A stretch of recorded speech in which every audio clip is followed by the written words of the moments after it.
He's too old to understand anyway, my daughter-in-law said with a laugh. The strange thing wasn't what she said. It was the fact that everyone at the table acted as if I wasn't sitting 10 feet away. I was 72 years old, not invisible. My name is Harold Bennett, and for most of my life, people listened when I spoke. I built a regional logistics company from a single delivery truck in a rented warehouse on the edge of Columbus, Ohio. I spent 40 years solving problems, making payroll, negotiating contracts, and raising a family I believed respected me. That Saturday evening was supposed to be simple. My son Michael had invited me to dinner at his house. Nothing special. Just family. The smell of grilled burgers drifted through the backyard while my granddaughter Olivia helped carry dishes to the patio table. The sun was beginning to set, casting long shadows across the lawn. It should have felt warm. Familiar. Comfortable. Instead, something felt off from the moment I arrived. Conversation stopped when I walked up. Smiles appeared a second too late. Small things. Easy to ignore. So I ignored them. During dinner, Michael spent most of his time looking at his phone. Vanessa controlled every conversation, steering topics away whenever I tried to contribute. Twice I started telling a story, and twice she interrupted before I could finish. I told myself I was imagining it. Age makes you question yourself sometimes. You wonder if people are actually changing or if you're simply becoming more sensitive. Then it happened. Olivia had gone inside to answer a call. Michael stepped into the kitchen for drinks. Vanessa leaned toward her sister, who had joined us for dinner. She lowered her voice, but not enough. "Don't bother explaining it to Harold," she said. "He's too old to understand anyway." Both women chuckled softly. I stared at the condensation sliding down the side of my glass. For a moment, nobody realized I had heard. Nobody looked guilty.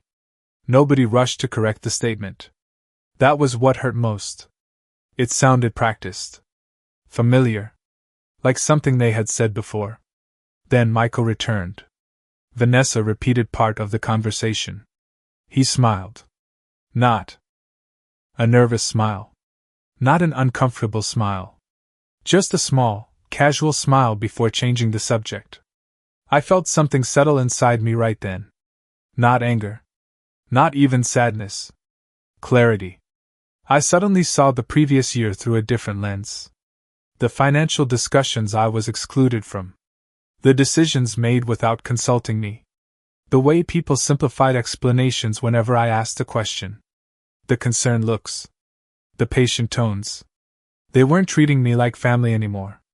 They were treating me like a problem waiting to happen. I stayed another hour. I laughed when expected. I complimented the food. I hugged Olivia goodbye. Then I drove home alone. My house was quiet when I walked inside. The grandfather clock in the hallway ticked steadily. My late wife's photograph sat on the entry table exactly where it had been for 4 years. I loosened my tie and stood there staring at her smile. "Well, Evelyn," I said softly, "I think we finally learned something tonight." Then I smiled. Because if my family truly believed I was too old to understand, they were about to make a very expensive mistake. The next morning I woke before sunrise the way I always had. Some habits survive retirement. I made coffee, stood by the kitchen window, and watched the neighborhood slowly come to life. A delivery truck rolled down the street. A dog walker passed beneath the maple trees. Everything looked normal. Yet the previous evening kept replaying in my mind. Not because Vanessa had insulted me. I had been called worse things during 40 years in business. What bothered me was how natural it had sounded. There had been no hesitation in her voice. No concern that I might hear her. The comment had not been an accident. It had been a belief. After breakfast I walked through the house, noticing details I usually ignored. Evelyn's reading chair still sat near the fireplace. Her favorite blue blanket remained folded neatly across the armrest. 4 years had passed since I lost her, but some mornings I still expected to hear her humming from another room. She had always noticed things before I did. Small changes in people. Shifts in tone. Hidden tensions. Looking back, I wondered what she would have seen that I had missed.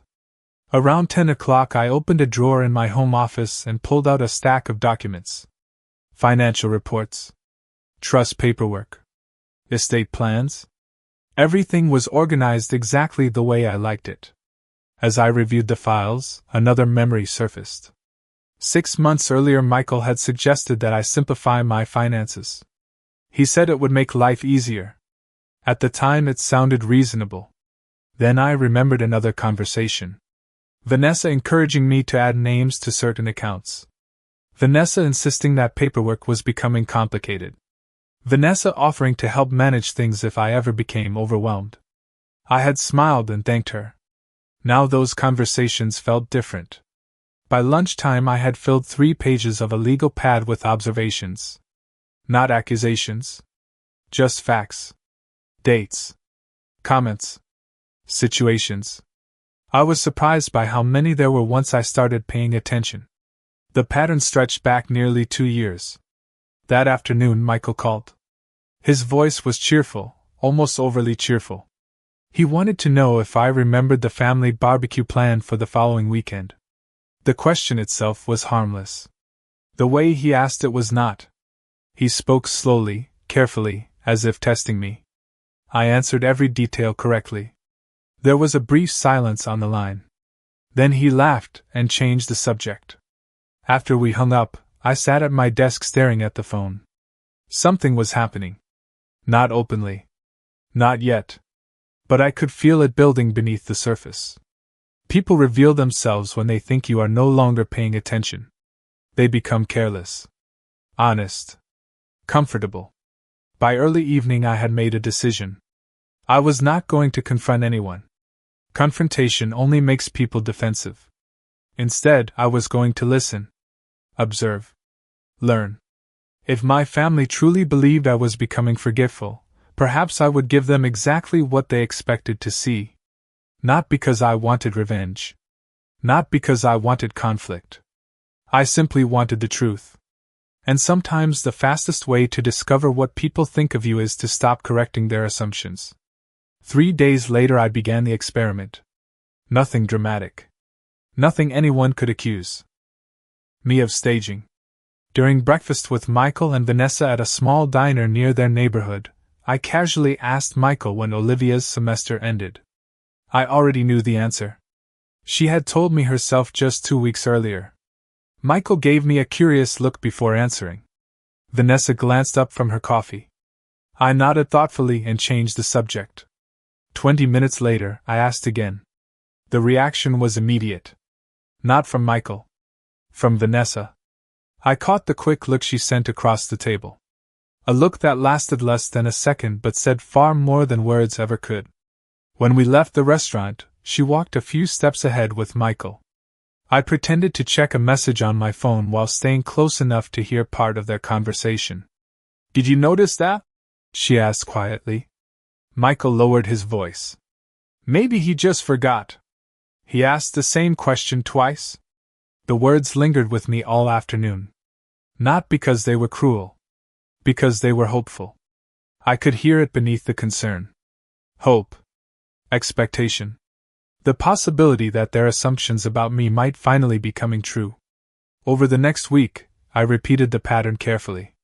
I forgot the date of a family lunch. I misplaced a set of keys for a few hours. During a phone call, I asked Michael to remind me which day of the week Olivia worked at the bookstore. Small mistakes. Ordinary mistakes. The kind any busy person might make. Yet every time, I noticed the same thing. The incidents seemed to travel through the family faster than actual news. Suddenly people were checking on me more often. Vanessa called twice in 1 week. That alone was unusual. She asked how I was feeling. Whether I was sleeping well. Whether I had considered downsizing the house. The questions sounded caring on the surface. Underneath them, I sensed evaluation. Measurement. As though she were gathering information for a report. Then came the moment that convinced me I had chosen the right path. I stopped by Michael's house one Thursday afternoon to drop off a birthday card for Olivia. My granddaughter was not home yet. Michael was still at work. Only Vanessa was there. She invited me inside while she finished a video call in her home office. I sat quietly in the living room and waited. After a few minutes, I heard her voice drifting down the hallway. She must have assumed I could not hear. "Not yet," she said. "Michael still thinks it is too early." A pause followed. Then she laughed softly. "Trust me. It is getting worse. He forgot the same thing twice last week." I sat perfectly still, my eyes fixed on a framed family photograph above the fireplace. Every instinct told me to stand up and confront her. Instead, I listened. "The house alone is worth nearly $2 million, she continued. Another pause. "Exactly. Somebody needs to step in before there is a problem." When she returned a few minutes later, she smiled warmly and asked whether I wanted iced tea. I smiled back and accepted. For the next half hour we chatted about weather, traffic, and Olivia's classes. She never realized I knew. As I drove home that evening, the sun hung low over the highway. I felt strangely calm. The experiment was working faster than I expected. People reveal their true priorities when they believe power is shifting. And for the first time, I was beginning to understand exactly what some members of my family saw when they looked at me. The following Monday brought another surprise. Michael invited me to lunch at a steakhouse we used to visit when he was younger. For years, those lunches had been easy. We talked about sports, business, family, and whatever happened to be on our minds. This time felt different from the moment we sat down. Michael seemed distracted. He stirred his iced tea repeatedly, and checked his phone more than usual. After the waiter took our order, an awkward silence settled between us. Finally, he leaned forward. "Dad, have you ever thought about simplifying things?" he asked. I almost smiled. There was that word again. Simplifying. The same word Vanessa had been using for months. I kept my expression neutral and asked what he meant. Michael explained that managing a large house alone could become difficult. Property taxes were increasing. Maintenance costs were growing. He mentioned retirement communities and smaller homes. Every point sounded reasonable on its own. That was what made the conversation so interesting. None of it sounded like concern. It sounded rehearsed. Like someone had prepared him for the discussion. I listened carefully and nodded in the right places. Then I deliberately asked a question I already knew the answer to. "How old is Olivia now?" 19? Michael looked surprised. "She turned 20 last month, Dad." I frowned lightly and apologized. The disappointment that crossed his face lasted less than a second, but I saw it. He was keeping score. Later that afternoon I stopped by my attorney's office. I had worked with Daniel Mercer for nearly 25 years. Daniel knew my business, my finances, and most importantly, my family. When I explained everything that had happened over the previous 2 weeks, he listened without interrupting. When I finished, he folded his hands and looked at me for a long moment. "Do you believe they are trying to protect you?" he asked. "Some of them might be," I replied. "But somebody is already thinking beyond protection." Daniel nodded slowly. He understood exactly what I meant. Before I left, we updated nothing. No trusts. No wills. No ownership documents. Instead, we discussed observation, documentation, patience. As I walked back to my car, I remembered something Evelyn used to say. People tell you who they are every day. The problem is that we only listen when it becomes painful.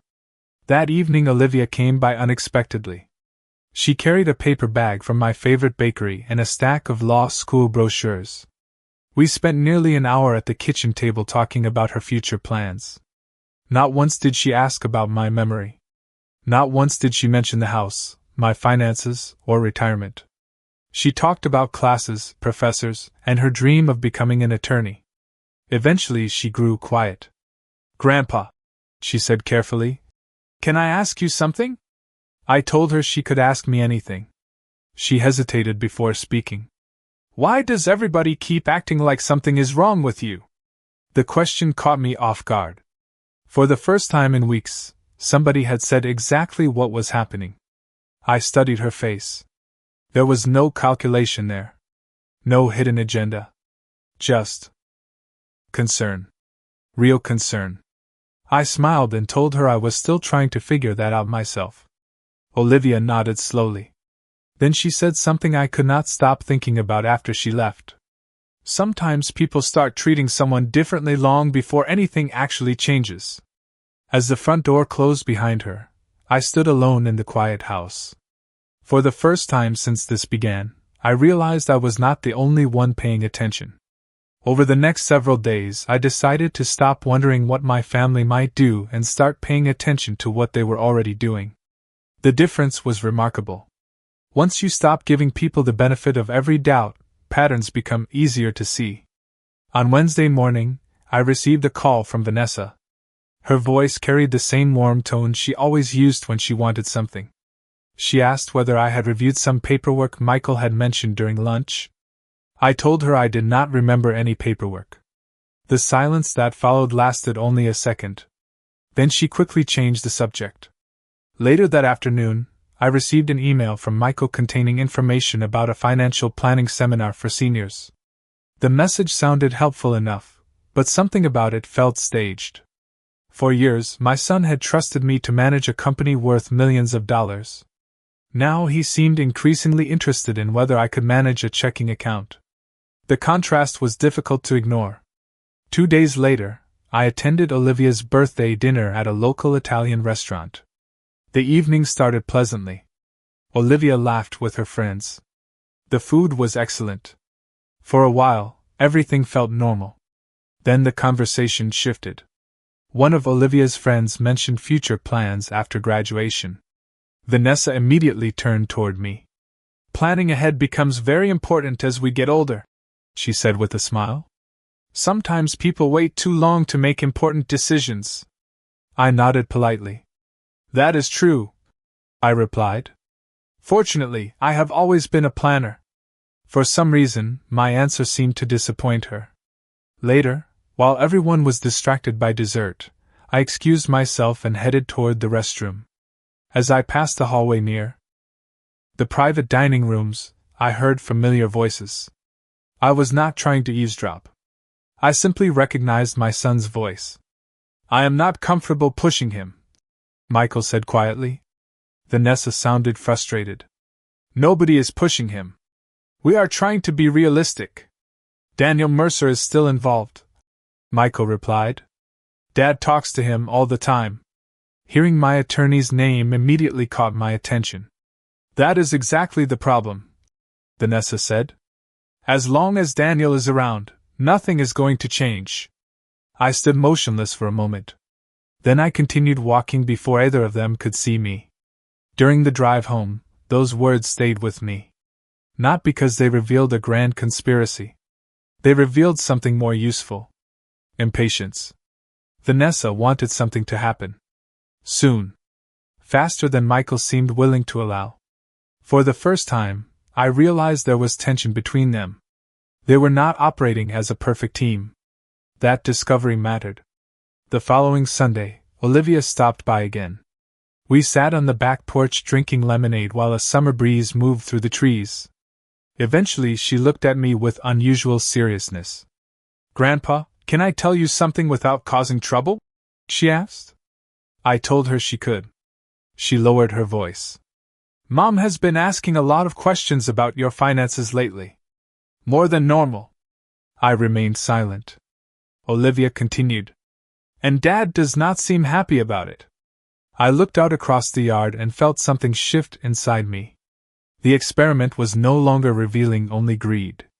It was revealing fractures. Loyalties. Motivations.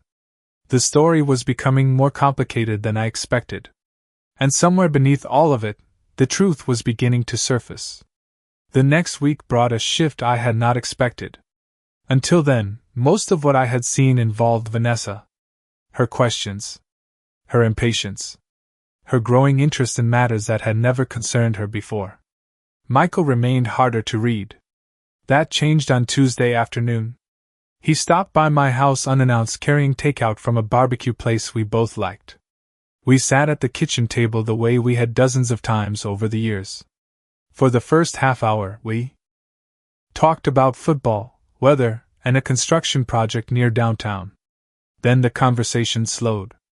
Michael stared down at his coffee cup. "Dad," he said quietly, "can I ask you something?" I told him he could. He hesitated. "Have you been having trouble remembering things lately?" There it was. Not a joke. Not a casual comment. A direct question. I looked at him carefully. His face did not show greed. It showed worry. Real worry. For the first time since this began, I felt a flicker of guilt about the role I was playing. But I needed answers. So I sighed and looked away for a moment. "Sometimes," I said. "More than I used to." Michael lowered his eyes. The relief that crossed his face surprised me. It was not relief because I was struggling. It was relief because he thought he finally understood what was happening. "I knew something felt different," he said softly. For several seconds neither of us spoke. Then he said something that stayed with me long after he left. "I just do not want anybody taking advantage of you." Anybody. Not everyone. Anybody. The wording mattered. After he drove away, I sat alone in the kitchen thinking about that sentence. Michael was not behaving like a man planning to take control. He was behaving like a man caught between two competing loyalties. That evening, Olivia called. Her voice sounded frustrated. She asked if she could stop by after class. When she arrived, she paced across the living room before finally sitting down. "Mom and Dad argued again," she admitted. I listened quietly. "About you?" I asked. She nodded. "Mostly about you." According to Olivia, the disagreement had started after Vanessa suggested discussing long-term financial arrangements with me. Michael refused. The argument became heated enough that Olivia could hear portions of it from upstairs. "Dad kept saying it was not the right time," she explained. "Mom kept saying waiting would only make things harder." I thanked her for telling me. After she left, I walked into my study and opened a drawer that had not been touched in years. Inside was a leather box containing letters Evelyn had written throughout our marriage. One envelope rested on top. Her handwriting instantly caught my attention.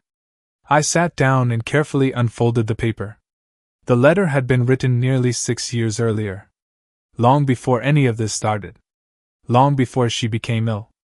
Long before I found myself questioning the people closest to me. As I began reading, a chill moved through me. Because the very first sentence suggested that Evelyn had seen something coming that I had completely missed. The letter was only 2 pages long, but I must have read it 5 times that night. Evelyn had always possessed a quiet ability to notice what other people missed. While I focused on facts and decisions, she paid attention to emotions, patterns, and motives. The first sentence stopped me cold. "Harold, if you are reading this years from now, there is a chance you are finally seeing something I noticed long before you did." I leaned back in my chair and continued reading. She wrote about family.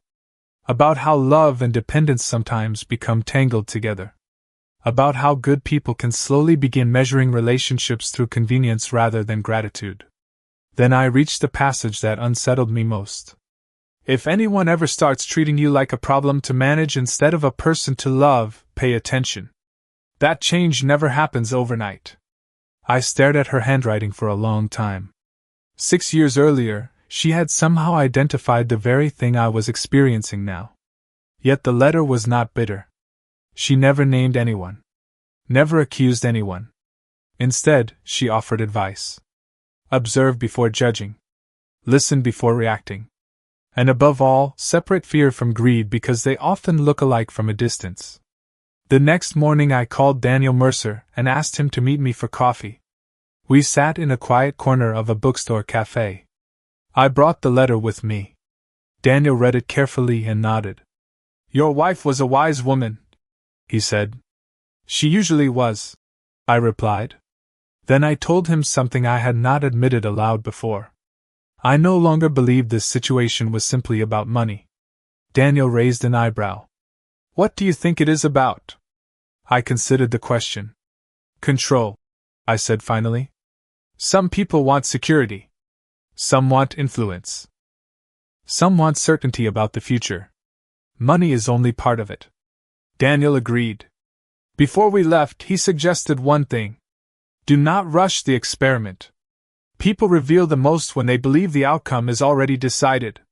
2 days later, I saw proof of exactly what he meant. Vanessa organized a family dinner at her house. She insisted everyone attend. During the meal, she carefully guided the conversation toward aging, retirement planning, and long-term care options. The topic appeared out of nowhere.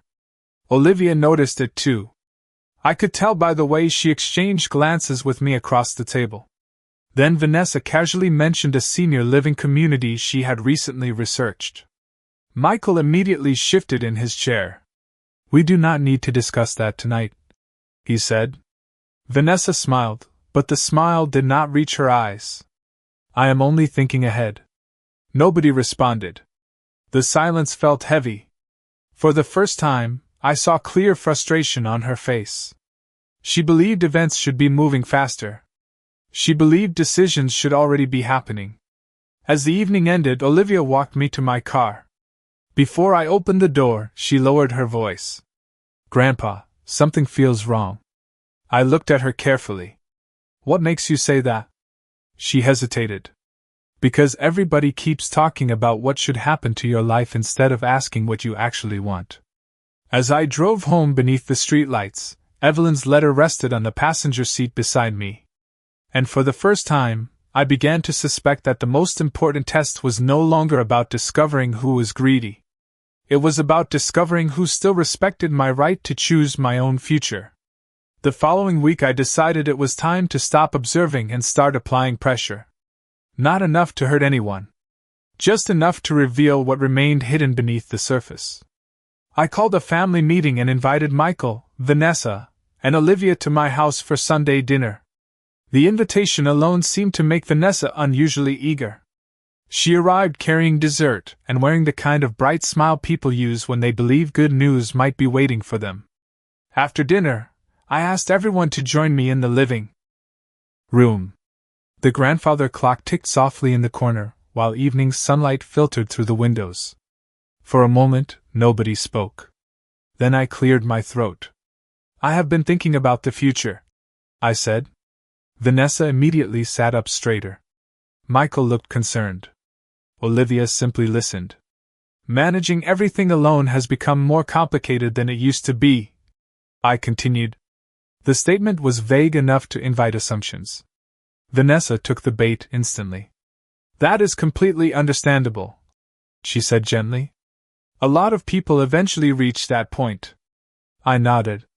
Then I delivered the next part.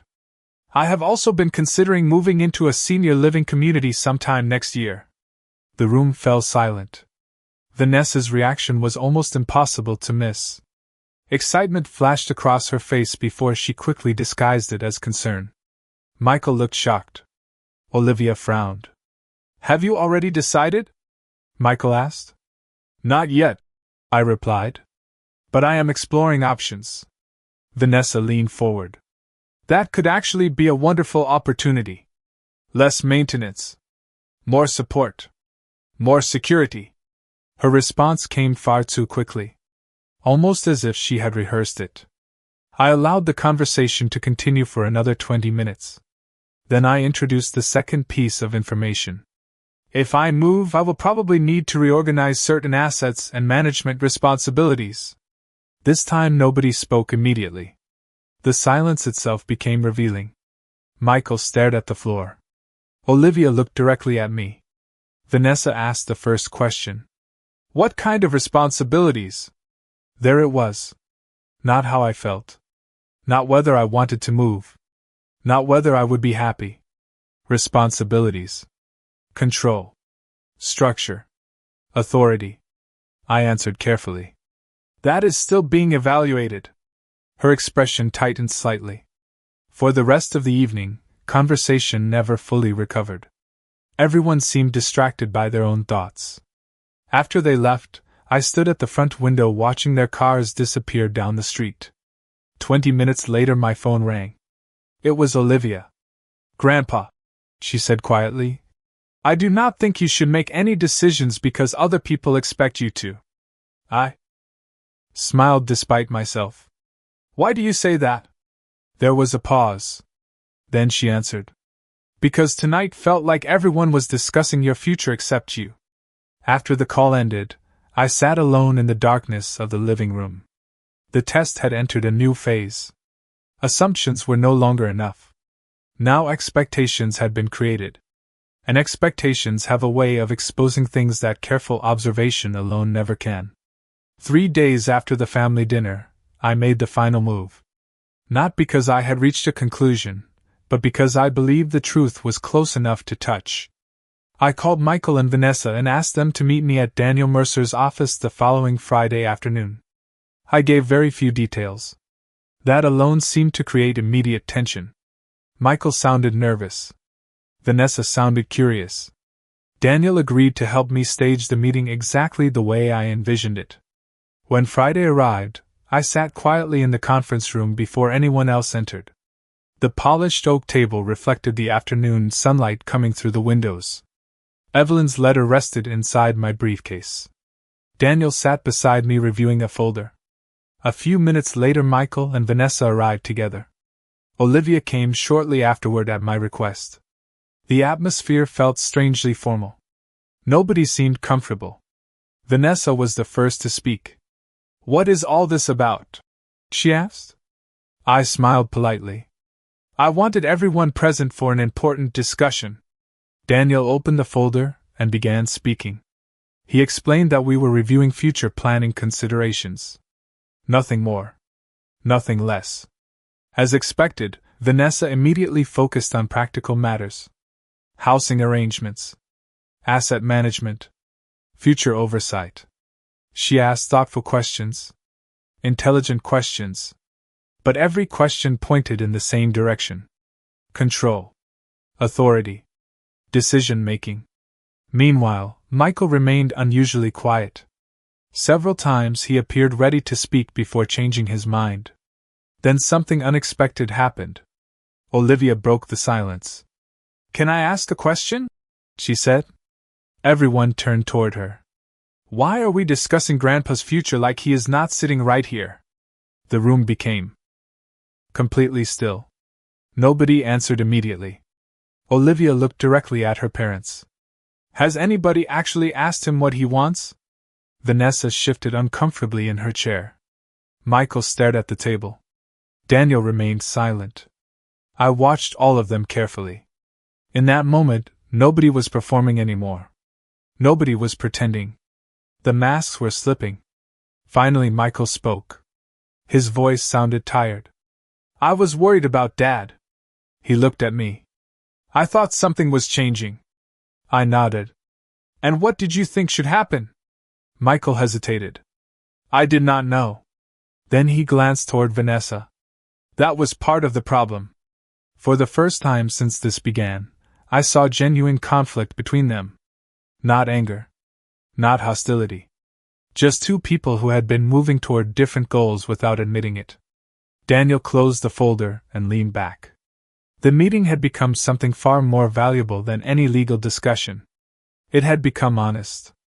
As I looked around the room, I realized the experiment was nearly complete. I had learned who listened, who assumed, who worried, who planned, and who still saw me as a person rather than a responsibility. Yet there was one final truth nobody in that room knew. The most important part of this entire test had never been about memory, aging, money, or property. And in just a few minutes, I intended to tell them exactly why. I looked around the conference room and took a slow breath before speaking. Nobody interrupted. Nobody reached for a phone. For the first time in months, every person in that room seemed fully present. "There is something all of you need to know," I said. "I am not experiencing memory problems."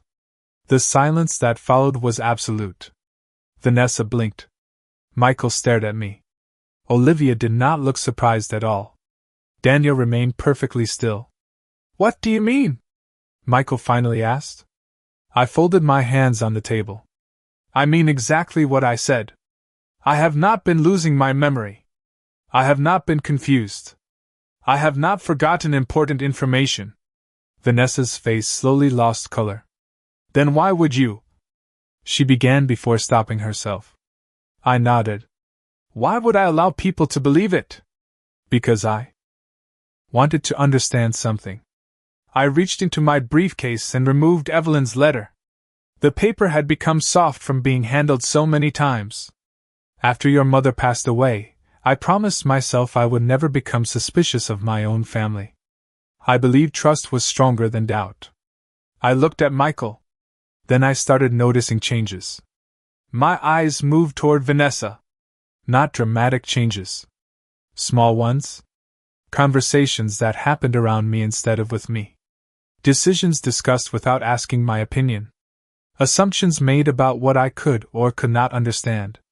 Nobody spoke. So I decided to listen.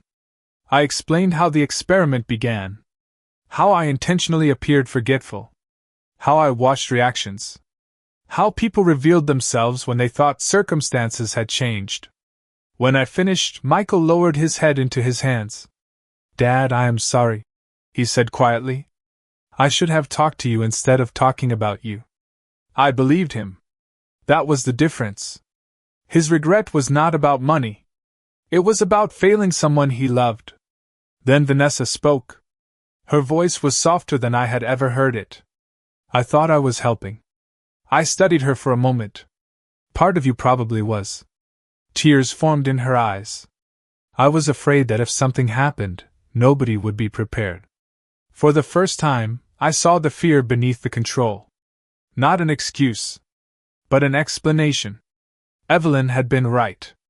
Fear and greed often look alike from a distance. I placed the letter on the table. The problem was never planning for the future. I said. The problem was forgetting that the future belongs to the person living it. Nobody argued. Nobody defended themselves. A few minutes later, Daniel slid a folder toward me. Inside was the only decision I had made. Not a new will. Not a punishment. Not a dramatic announcement. Simply a document creating a family advisory structure that required communication instead of control. It ensured that no single person would ever make decisions on my behalf without my direct involvement. As the meeting ended, Olivia walked beside me toward the parking lot. So what was the result of the test? She asked. I smiled and looked up at the afternoon sky. I learned that some people were afraid. Some people were impatient. Some people forgot to listen. Then I looked at her. And I learned that one person never stopped treating me like I was still me. Olivia laughed and wrapped her arm around mine. For the first time in a long while, I felt completely at peace. Not because my family was perfect. Not because every mistake had been erased. But because the truth was finally out in the open. And sometimes that is worth more than any inheritance.